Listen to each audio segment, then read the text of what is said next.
Rahul Gandhi, Congress party और तमाम opposition leaders जो हैं वो इसी पोस्ट को, स्कॉट बेसेंट के पोस्ट को दिखा के कह रहे हैं कि देखिए आज तो आपको अमेरिका से इजाजत लेके तेल खरीदना पड़ रहा है।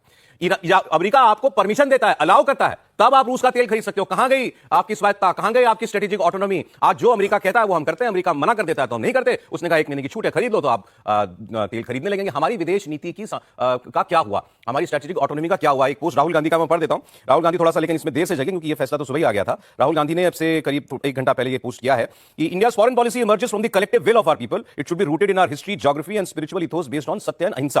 What we are witnessing today is not policy, ये कोई नीति नहीं है जो हम देख रहे हैं। It is the result of the exploitation of a compromise individual.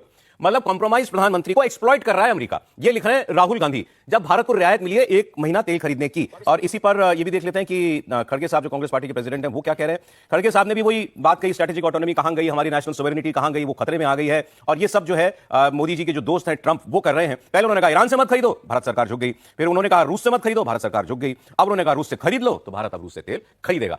इस पर मैं एक कमेंट ले लेता हूं। फिर रक्षा मंत्री राजनाथ सिंह का इस पर एक स्टेटमेंट है, वो आपको भी मैं दिखाऊंगा। ये बताइए, ये मतलब हमारी वाह मरोड़ी जा रही है या ये दुनिया की जरूरत है भारत, इसलिए उनको वापस वहीं आना पड़ा जहां 1 साल पहले खड़े थे?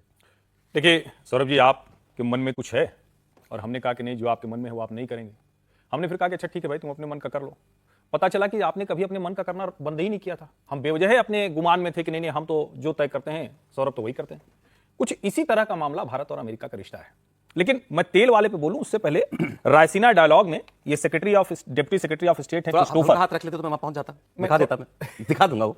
अच्छा ये ठीक है, आप बोल दीजिए, मैं इसको छोड़ देता हूं, बस एक लाइन बोल देता हूं। और मैं इसीलिए कहता हूं कि देखिए, पॉलिसी पे बात कभी भी एक इशू पे नहीं हो सकती। मैंने इसी कहानी कुर्सी की में आपको तुरंत याद आ जाएगा, मैंने कहा था यही अमेरिका रशिया से तेल खरीदने के लिए कहेगा भैया खरीद लो। यही मैंने कहा था, इसी कहानी कुर्सी की में जो लोग सुनते हैं लोग उनको क्यों, क्योंकि अमेरिका को भी पता है कि ये कोई ना अपने भले के लिए कर रहा है ना भारत के लिए भले के लिए कर रहा है। जैसी स्थितियां उसके खिलाफ रिवोल्ट हो जाएगा, यूरोपीय यूनियन से लेकर अमेरिका से लेकर सब तेल खरीदेंगे। आप रोक नहीं सकते। आप ऐसी स्थिति में कह रहे हैं कि भारत दब गया, अमेरिका परेशान है कि भारत उसकी कोई बात सुनता नहीं। और मैं अच्छा चलिए वो वाला छोड़ देते हैं, दूसरा हाथ रख देते हैं, कुछ तो रखना पड़ेगा ना। अक्टूबर में 14 लाख, नवंबर में 17 लाख, दिसंबर में 12 लाख, अभी फरवरी में भी 10 लाख बैरल पर डे खरीदा। भैया 10 लाख बैरल पर डे खरीदा। 22 के पहले हम कुछ खरीदते ही नहीं थे। हमारी स्ट्रेटेजिक ऑटोनॉमी ना होती तो हम ये ना करते भाई। और उसके बाद भी पता नहीं कैसे आप लोग सब कह रहे हैं कि इजाजत मिली तो